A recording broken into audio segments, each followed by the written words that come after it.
Welcome to Sponsored Posts, behind the lens of how influential content is made. I'm Justin Moore. I am the founder and CEO of Trending Family, which is an influencer marketing agency that launches campaigns with family-friendly influencers. Today, I am so excited to be joined by Andrew Kamphey, who runs Influence Weekly, which curates influencer marketing research. Today, we're going to talk metrics. What should brands be measuring? How should brands think about ROI? How does earned media value apply to influencer marketing? Welcome to the podcast, Andrew. Thank you for having me, Justin. Absolutely. So why don't we kick it off and tell me about Influence Weekly and why you started it?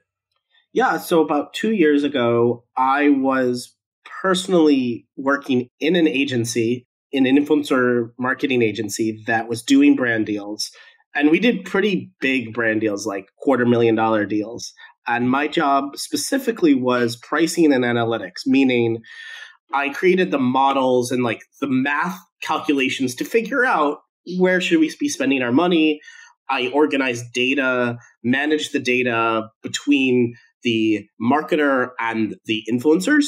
And so we saw our job specifically was to see both sides and to get the best results for both sides. All right.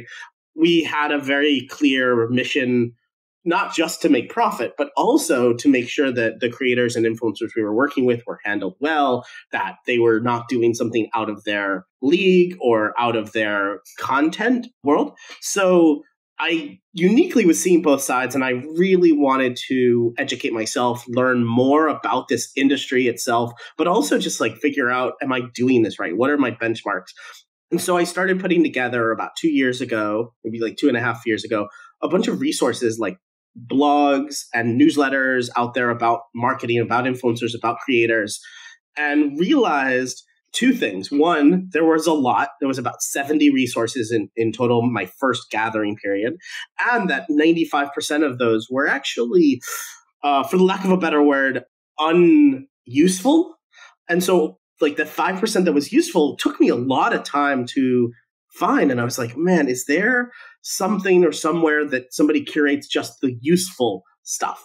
And there wasn't. The answer is there was nothing like that at the time 2 years ago. And so lo and behold, I had a friend who also created a curated newsletter, and he sort of coached me through the process and ultimately birthed Influence Weekly. And it's become not just me curating news, but it's also the community, a community of people who are CEOs, directors, managers, people working in the industry, sharing information. So I get a lot of submissions. I get a lot of people coming back to me and saying, here's a report we got, here's a case study. And it's been a fantastic 2 years of sharing the best, useful content, case studies, information, data-driven articles around influencer marketing. Super interesting. And so given that you're kind of at the center of all of this great data, you're curating, you're collating, you are really making these kind of determinations of what's interesting and what's not, and what's useful and what's not. Tell me a little bit about your thought on how measurement has evolved in influencer marketing, over the last, let's say, 5 years. Yeah, so the last 5 years is actually pretty short, but it's all different depending on your market, right? But let's go back to the beginning of that 5-year period, if you want to start there. Early on platforms, and this was very apparent on YouTube, but now on Instagram, it's sort of become a problem. Early on in platforms, your follower count is very closely associated with your potential reach. And in so much so, we used to use the term potential reach for your follower count, which is wrong in a lot of ways, but over time, it becomes more wrong. So if 5 years ago I had, let's say, 100,000 followers, that, again, more closely relates to the amount of potential reach I have. Then 5 years later, if I now even have 200,000 followers, my potential reach my actual reach is probably way, way, way less. Not because of anything I've done, not because of any problem that I created or any false or fraudulent activity I may have done, but just for the fact that over time, over those 5 years, more people will follow you than unfollow you. But people will literally leave the platform. Their account is active. Instagram is never going to unfollow that person or get rid of that person if it's a real human being who created that account. But we change. We change over 1 year, 2 years, 5 year period. And if you've been on this platform for 5 to 10 years, you've accumulated a large percentage of a lot of people refer to as ghost followers. Now they're called vanity metrics, right? The follower count. But early on, it was a very close correlation to your actual reach. It's the only thing, we could tell. Like, what is the actual numbers we have to work with looking at an account? It's likes, it's follower count. And that's where you get engagement rate, right? You just take your number of likes divided by the number of followers you have, and you get an engagement rate. But over time, and this has been proven in a bunch of reports, is over even the last year, those engagement rates has dropped significantly, like 30%. Like, it used to be something over like 3% was the average. And then I think earlier last year, it was like just over 2.5%. And now it's like just over 2% is the average engagement rate. So if you basically have 3% engagement rate, you're better than average. And so over time, those metrics become vanity metrics because they don't tell you the real story. And then the other side of it is, yes, so like to combat this, we've sort of introduced bit.ly links, conversion links, sales, attributable links, right? What sales can we attribute to this specific post? That's with promo codes, that's with tracking links. Any way we can attribute, we'll try. I personally, we've used bit.ly links. I never worked with promo codes, but a ton of influencer agencies use them and successfully too. This is a successful way to measure it. But then that becomes a vanity metric as well, because this is a funny report. Basically, Aaron from Relatable did a study like 2-3 years ago internally and said, like, can we figure out how many times somebody visits a website versus how many times we can attribute it to? And they found out that like about 3 to 4 times the amount of sort of visits happen than attributable links. And so they figured out like, well, that's a big difference. Like, that must be wrong. And then Google comes out recently with their own study on YouTube. And they're like, yeah, we found that like of attributable links, clicks to actual like visits of a web page or app download was 3 to 4x. It was the exact same time. So basically, these two studies show me that like anytime you have attributable links, attributable sales, you can just multiply that by 3, and that's your reality. Well, I mean, to be honest, you think about normal user behavior, like how often are you watching something, you just open up a new tab and type the name of the company or something, right? Like, exactly. How often are you actually clicking the tracking link in the YouTube description box, or maybe you're driving or something, you make a note to yourself. So it's like, I've heard it described as like the halo effect. Yep. One thing that I think is somewhat challenging for both creators and agencies that help launch campaigns is that, most brands still hold conversion data as proprietary, right? They won't really share how well the influencer did or how many products they sold, that kind of thing. So, I mean, did you ever have to have those conversations with a client or with a brand and try to convince them to share some of that information, that it's kind of in their interest to do so? Or how did you navigate that? We didn't. You really can't pry that information out of, your boss's hands, right? And a brand is your boss. That is the delicate balance that an agency plays between a marketer and an influencer. Here's sort of a surefire way to figure out if you're successful or not. Do you do another deal with that brand? Are you getting more calls today than you got a week ago? Like, are you as a creator working with more people than you were a year ago? Like, that to me is sort of a driving metric of like, are you doing a good job or not? Unfortunately, the industry also works in very much relationships. It doesn't necessarily mean like you got another job because like you converted, but maybe you just like were very quick to respond to emails and you actually produced good content that the brand and the agency liked. Does it matter that you converted sales? At the end of the day, maybe not. If you look at like a brand awareness campaign, for example, like especially a lot of larger brands like CPG brands or retailers or something like that, like, let's say it's a major food brand, like, maybe the KPI is to get some great content that they can repurpose on their social, right? Maybe the KPI is not, it's hard to determine, if you're actually like driving foot traffic into a retail location or something, right? So there's this whole other, maybe that's more of like an endorsement by the influencer rather than trying to see how many sales they're converting. So it's like, do you see that kind of continuing, that there's just this there's going to be brands at different levels of the funnel wanting influencers. Because I mean, we definitely have seen that there continues to be a big demand for brands wanting to use influencers' assets for paid media, even, right? That they just want to get the influencer to create the assets, not even really that big of a deal how much reach they has. They just want to make sure the influencer, has a nice aesthetic and they align with the brand. And then the brand really, the main KPI is just pushing more paid behind it. Do you find that? Right. So every campaign is completely different KPIs. And this is sort of a blessing and a curse, right?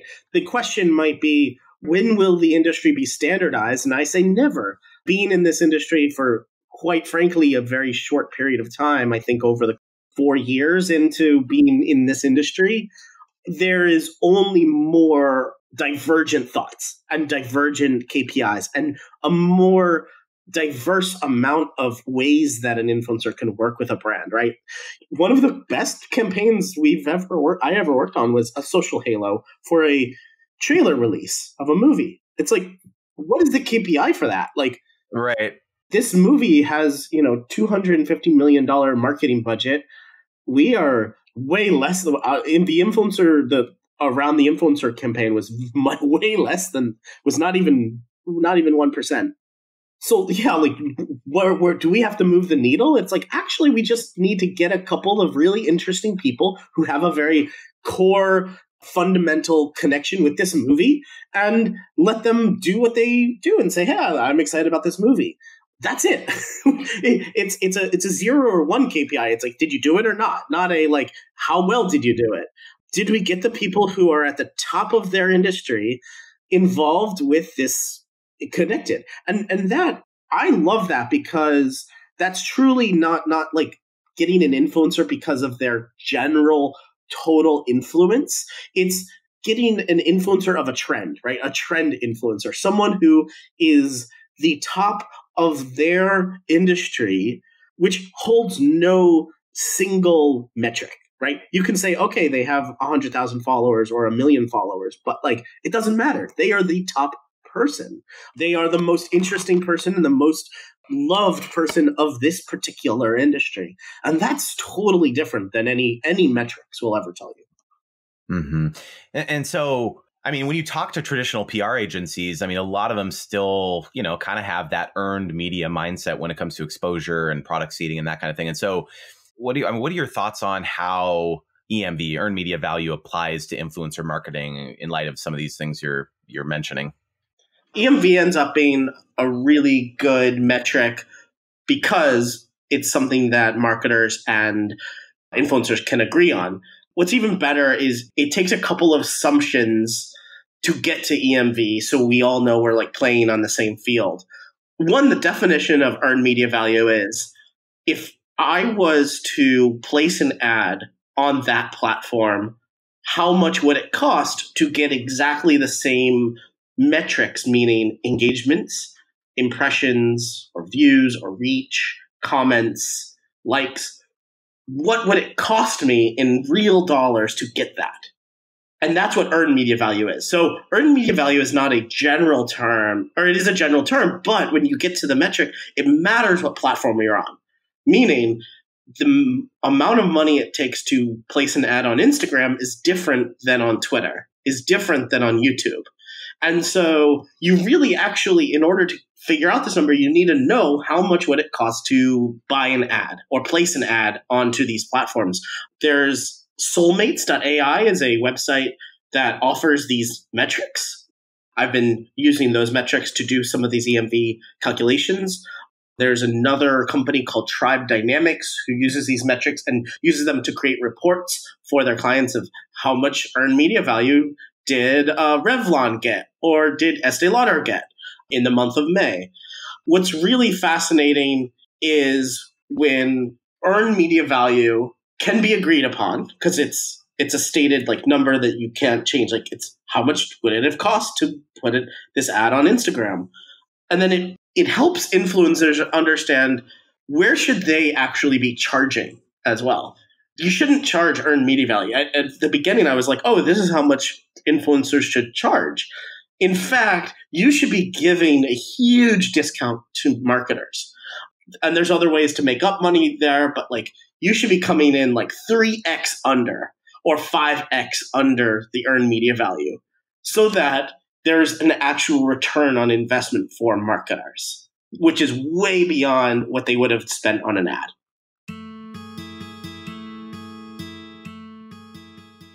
So why don't we shift towards talking about like best practices today? So like what in your mind, like what should brands really be tracking? Like in your opinion, like what best encapsulates a campaign's success today? How should brands be tracking ROI? That kind of thing. Yeah. So ROI, let me say what typically is discussed in this way is sort of sales or a single KPI. But let's be real, the results of a single KPI or key performance indicator is just that. It is a single result. Whereas a return on investment is the sum total of everything you get.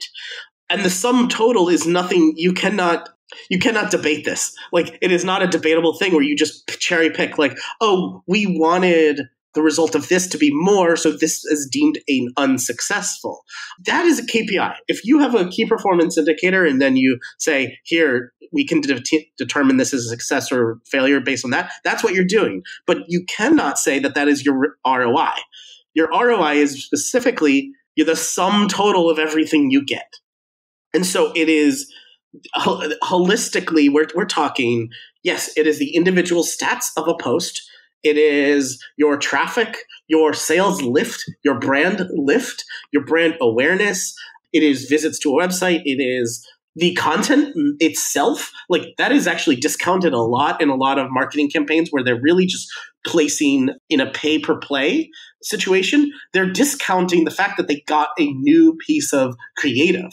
And this is what you alluded to earlier is, funny enough, I will give you a counterpoint immediately to this, is I know a lot of influencers based in tropical places like Bali or Southeast Asia where their entire income is based on not their follower count or their reach, but rather on the work that they produce. And so they're not really influencers. They're more like models or photographers who are doing commissioned work. But they do sell themselves as influencers because they say, well, I have 50,000 followers, but I make $1,200 a week. And I'm like, oh, that's very different than what I expected. It's because they're selling their work. But on larger campaigns, I see that content is discounted, whereas it shouldn't be. If you are looking at your ROI, what is the total sum return on the investment of this campaign? You must include the actual underlying work. And if you don't own it, then that is that may be a problem. If you cannot use that content in other ways, that might be a problem. And you should then start investing in that and including maybe a 10 or 20% raise in your marketing spend to, quote unquote, own a piece of work for at least a year past its creation. Mm-hmm. So do you have specific metrics that you look at on different platforms like YouTube versus Instagram versus, TikTok or live stream platforms like Twitch? Like, are there like a standardized set of metrics that you look at? Or because these social platforms are notoriously walled gardens, right? Like there were some software solutions that tried to they've tried to standardize metrics and they've tried to make things a little bit easier for marketers to track things. But ultimately, it seems like everyone just reverts back to screenshots, asking influencers for screenshots after the campaign is over. Do you see a way around that in the future ever? Or is it always going to be these kind of ad hoc calculations? What I see, at least in the last 4 years, and a trend continuing on, is it's only getting harder. That third-party trackers are only as good as each individual platform is allowing them. So when you're talking like between YouTube, Instagram, say TikTok, one key differentiator between those is not just like the technology behind it or the metrics, is rather the needs of the marketers, right? A need of a marketer on YouTube is very different than the need of a TikTok marketer. And someone targeting people on TikTok are looking for completely different metrics than someone who's creating content on YouTube. Because these are very different demographics. There is I feel weird saying this, but a lot of people will say like, well, I need to hit everything.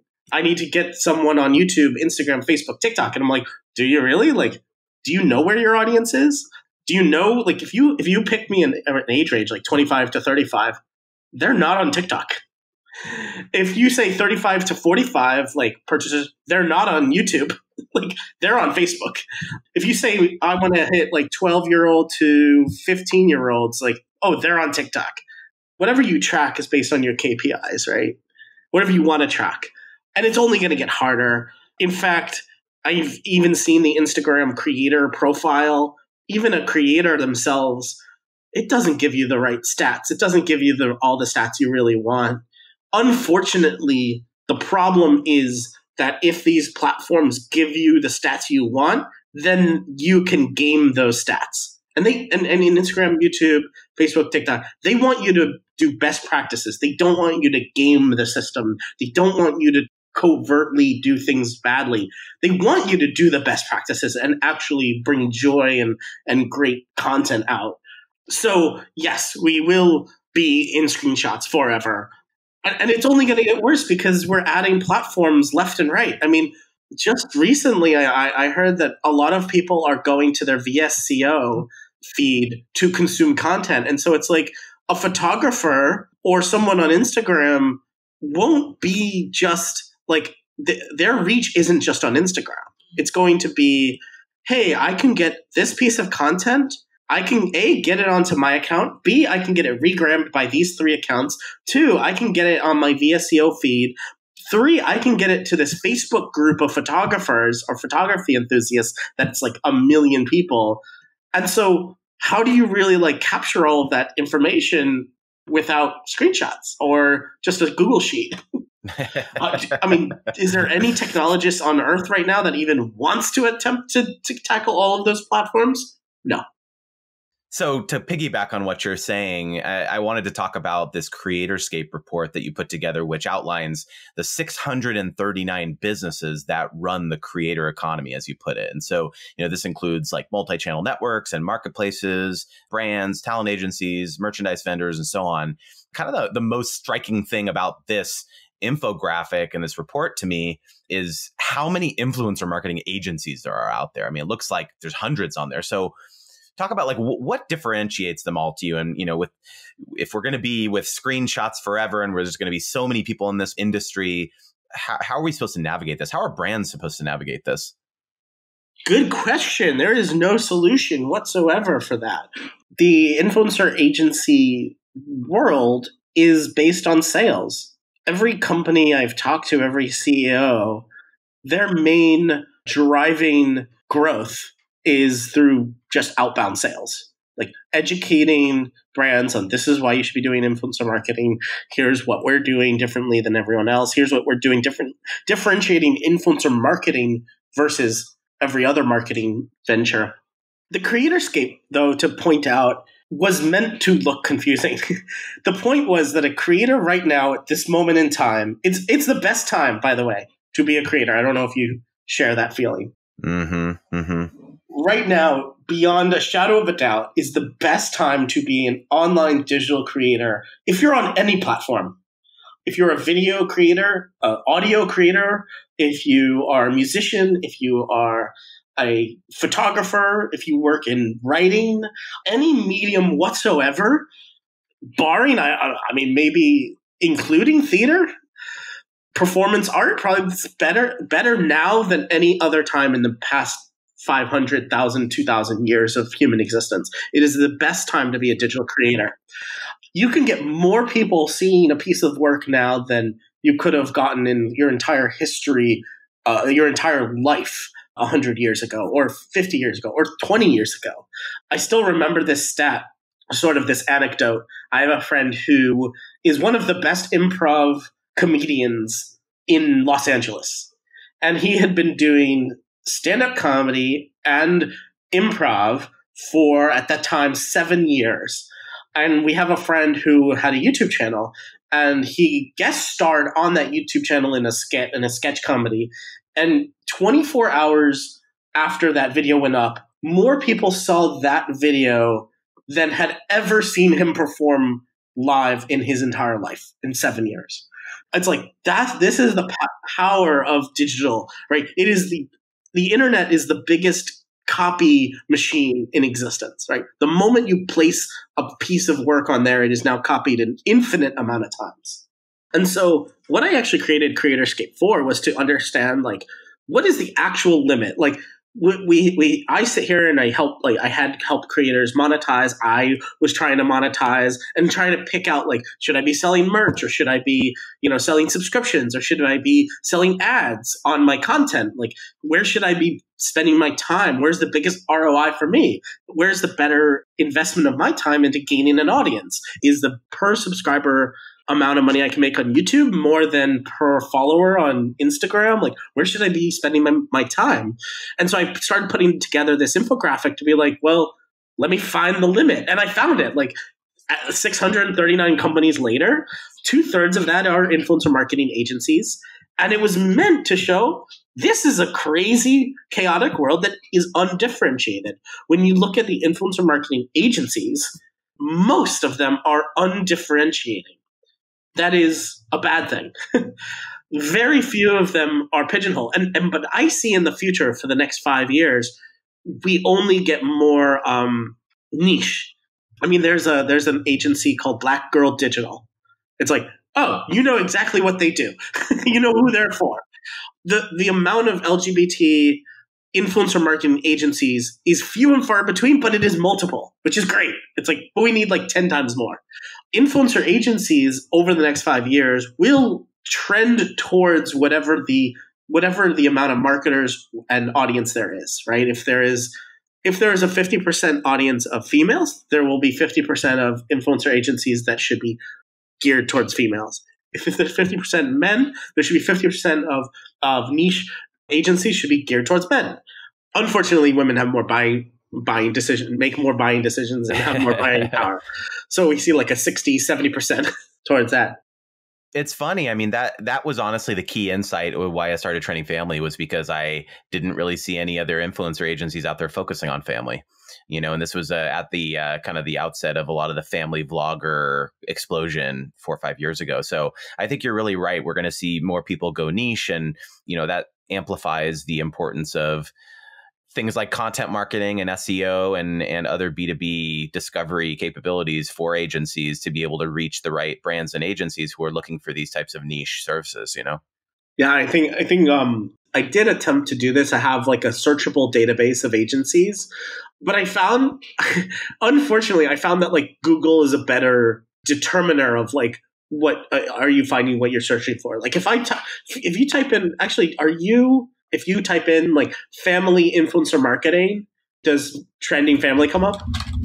Let's do it. I'm doing it in real time. I'm pretty sure we rank. Let's see.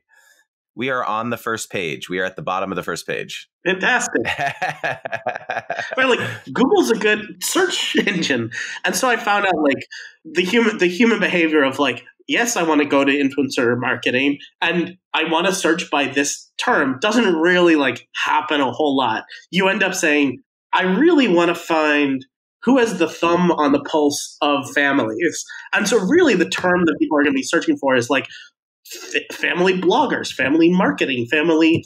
I want to like target families, like those terms. And it's not going to be influencer marketing first and then families. So that's like why I ended up not doing too much into the search things. But I had this database of these icons and I was like, where can I put them? And I'm like, I want to show that it's a chaotic. And that's where I came up with Creatorscape, is like, oh, if you look at it from the creator side, if you say, well, as a creator, where can I make money? Oh my God, there's all these agencies that I have to reach out to. Like, that's a buttload of agencies. And actually, I don't even think there's enough.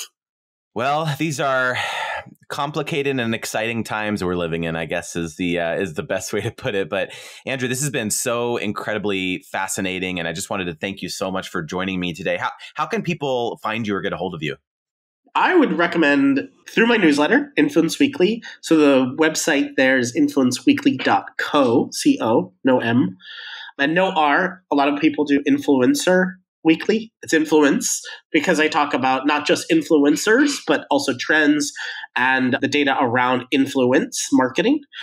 And then my email, if people are so excited after this to correct me or to tell me how wrong I am, debate me, you can email me directly at hi@influenceweekly.co. Perfect. Well, thank you so much. This has been great. You've just listened to the Sponsored Post podcast with your host, Justin Moore. You can subscribe to hear more great interviews and episodes via Apple or Google Podcasts or wherever you get yours. For more information on Trending Family, you can visit www.trendingfamily.com. See you next time.